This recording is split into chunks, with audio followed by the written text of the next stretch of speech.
Yo, what's up, guys? Welcome back to One Motivates. Yo, man, to the people that come here and actually follow me on, I don't know, I ain't just like a true subscriber. I just want to thank you guys for coming on here and rewatching my videos and rewatching what I put out here, because I really do this for you guys, you know what I'm saying? Because I know there's a lot of information that needs to be said, and not a lot of channels really tell you the truth or really tell you about the medical field or anything like that I do.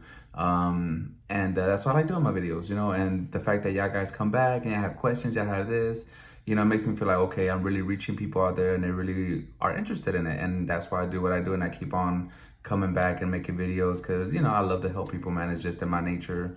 It's just what I do. So thank you guys for continuous support. And for all the new ones that decided to come on here, man, if y'all click on here, you need to subscribe to my channel. You need to go ahead down there and consider subscribing at least, you know, and hit the notification bell.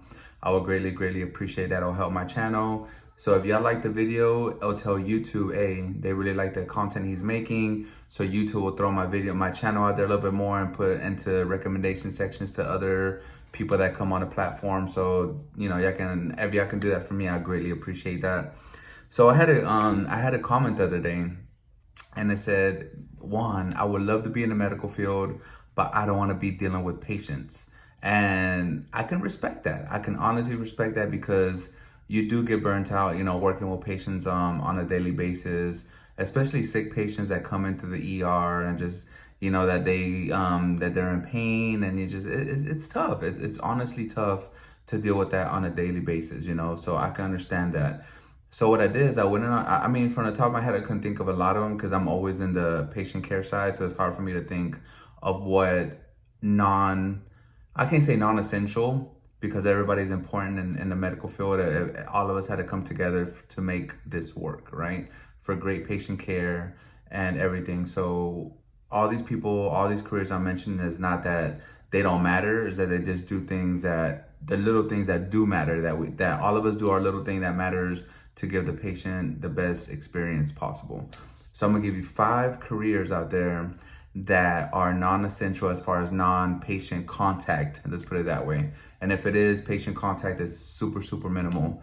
And I hope that this helps somebody out there. Just stay to the end. The last one, I honestly cannot believe that people get paid for this, man. Like, for real. Like, it makes me want to be like, dang, I don't even know why I got educated, man. I can just get made this kind of money and go do this. Like, what? I didn't even know that was possible. And I didn't even know this existed until I actually worked in a bigger hospital. But stay to the end. That's going to be number 5. Anyway, so number 1 I have on here is patient advocate. So basically, a patient advocate is what they sit there and they communicate with the patient as far as like help them make appointments for doctors, like the next doctor visits. They change schedules for doctor's offices and stuff to make sure that this patient gets the proper care at the proper time on a proper manner. So they kind of basically, sounds like a bad word, but kind of basically the patient's secretary, you know what I'm saying? And kind of get them to what they got to be. Patient appointments, manages medical record paperwork for them. So the patient advocate manages the patient's medical paperwork, which is super important, because last thing you want to do is make an appointment for a patient and then you don't have all the medical records there to, you know, justify why you're making that appointment. You know what I mean? So a patient advocate is, you know, that's what you would do. Non-essential. God forbid there's another pandemic, you will never have to worry about working, because it's not like that. And if you can probably work from home, you know. And the average salary for a patient advocate is average like around $31K a year, which don't come out to much. I don't know how much that is per hour, maybe, I don't know, 15, something like that. But, you know, like I said, this is just the average. I mean, I'm sure other people pay more. And at this time, I don't know how old this article that I saw was, but you know, you can probably get slightly a little more. So patient advocate is the first one. The second one is a medical social worker. So when you think about social workers, you know, just social workers in general, you think about people out there that, you know, help families, you know, get, you know, whether it's medical insurance or, you know, housing or, you know, like food stamps, things like that. So a medical social worker, they serve as case managers for the patient. Therapists, social workers are actually like semi-therapists as well. they work with patients and guides them through their care. So that's what a social worker would do. I'm not sure for the patient advocate, I don't think you need like a certain degree. I think if you go in there like cold turkey, I think they kind of like train you to that point, kind of move up to that point as years go by and you learn. Social work, I think you at least have to have associates for a social worker. Now, medical social worker, maybe at least an associate's in a year of hospital experience, something of that nature. I can be wrong. If y'all really want, I can do all the research on that. I'm just trying to give you like jobs that you don't have to worry about touching patients at all. So medical social worker is possibly a good one, especially if you like have that caring attitude and you love to deal with patients and you want to see them do good and you want to see them like succeed and go home and just, flourish. But you don't want to be like cleaning wounds and injecting medicine or, doing CAT scans or whatever. And you want to help in another way. A medical social worker is an amazing, amazing job. I feel like for a person like you that wants to really help from their heart and they're just a caring person, So look into that, guys, if you're interested. Number 3, this is a one that's trending that is becoming a little bit more popular now because of the fact that now there's actually a registry for it, like a registry, like an actual title, kind of like a radiology, for instance. For what I do, radiology RT, you had to go get registered for AART, had to go sit for a board, things like that. Back in the day, this career didn't have to do that, and now they do, so it makes it more legit. And they're always been important, but it makes it more legit, which means that now that you get certified, you're liable to get more compensation, which is always a good thing, always amazing, especially if you're already doing the work, right?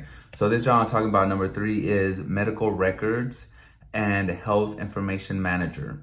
Medical records is they basically keep all the patient's records and file. So basically that's all I'm not saying that basically that's all they really do. I really don't know what they do in depth. But basically, like, I know when they go to radiology, they're like, hey, can I get my report that I did last month on my CT? They're like, no, we can't give it to you here in the department. But if you go to medical records, you go over there, you sign a consent. I'm so-and-so, you have your license, you have this, verify everything's legit. And they give you a copy of whatever medical records you want.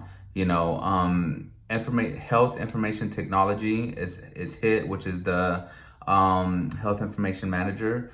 That is a new thing that just came out as far as like sitting for a registry and being certified in it. I believe it's probably can't be no more than 3 years old. I honestly thought about going for it because it's one of those careers that you do not have to deal with patients as far as like when they're sick.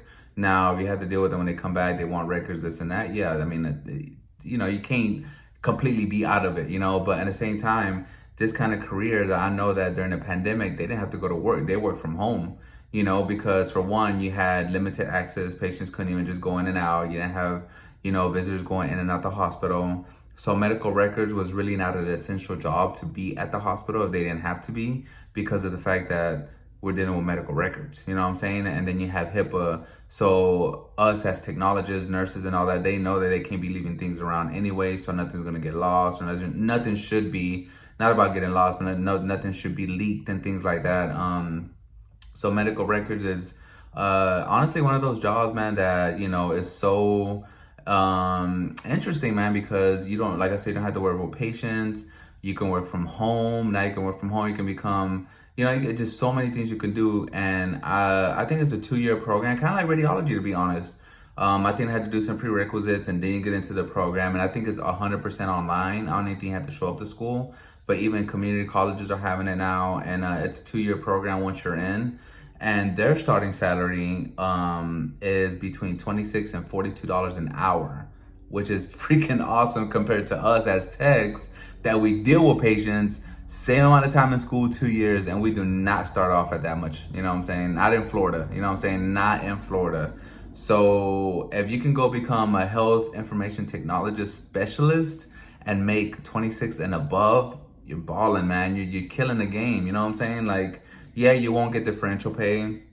You won't get the 3 to 11 differential pay. You won't get the 11 to 7 at night differential pay. But you have a perfect home work-life balance. You work Monday through Friday, usually at the hospital, 8 to 4, 8 to 5:30 the most, whatever. Weekends off, no on call, no ER, no working holidays. Like, it's an awesome career, man. You know what I'm saying? So you guys don't want to deal with patients. Like I said, I don't blame you. It's not for everybody. Health information technology, man. Go look at it if you're interested. Very awesome career.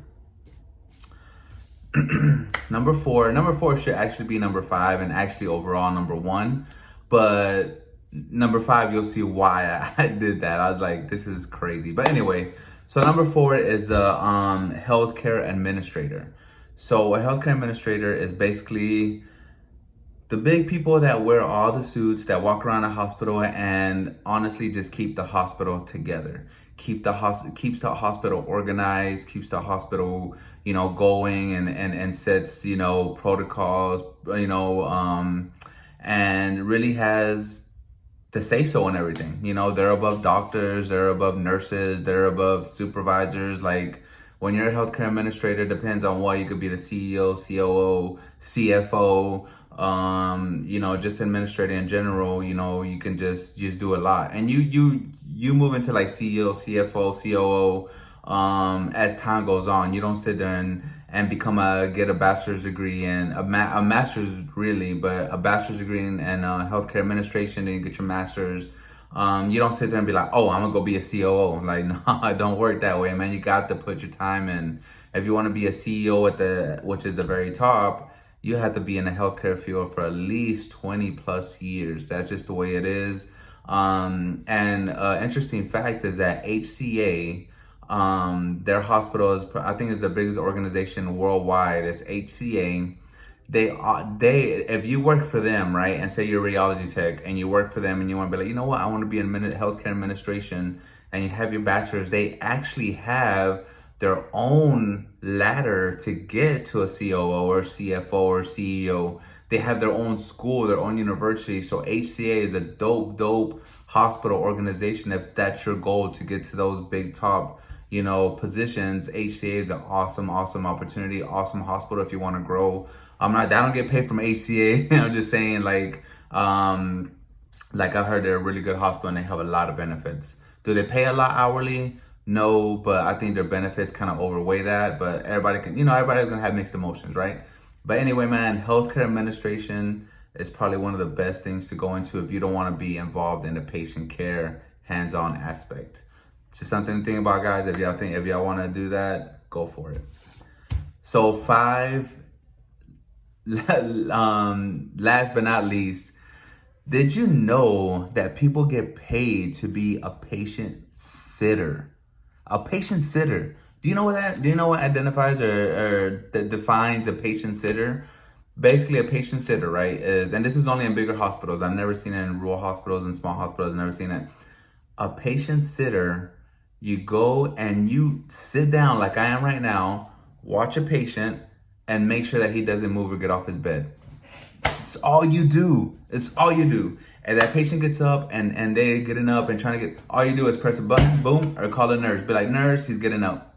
That's all you do. No lie, no joke. And you get paid, I think, between 15 and 18 bucks an hour to be a patient sitter.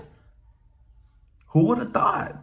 Never knew that job existed, but it does. And there's no schooling, there's no certification you gotta have. You apply. If you want to be a patient sitter, apply for it. And if you fit the criteria, whatever criteria they're looking for, you have yourself a patient sitter position job. Dude, that is awesome. Can you think about it? Like, all you have to make sure is that patient doesn't get up. You sit there, and if you're in school, say you want to work 3 to 11, say you want to work 8 to 5, say you only want to work weekends, and you have Monday through Friday off. You have Monday through Friday off to go to school, do what you want to do, build your little business, whatever you want. You're a sitter. Like, that is super cool that those positions even exist. I didn't know that. But there you go, guys. That's 5 positions that you don't really ever have to worry about touching a patient. You never have to worry about, being on call. You never have to worry about working. Well, the patient sitter, you probably do have to work all shift, like, evening shift, overnight, things like that. But for the most part, you don't worry about touching a patient. That's it. You don't. And you still be as vital, as important as we are as x-ray techs. because you're doing everything in the background that we need you to do so we can properly do our job. So there's a lot of positions out there. I'm sure there's a lot more that are out there that I didn't get to. But if y'all want me to do a part 2, y'all stay to the end, let me know. And I hope this video helped you guys in whatever way. Hope it helped you, make probably a better decision of what career you want to choose, or you don't want to be in a medical career at all. But, I hope this helped you guys. If y'all stay to the end, thank you for watching. Thank you for supporting. To the next one.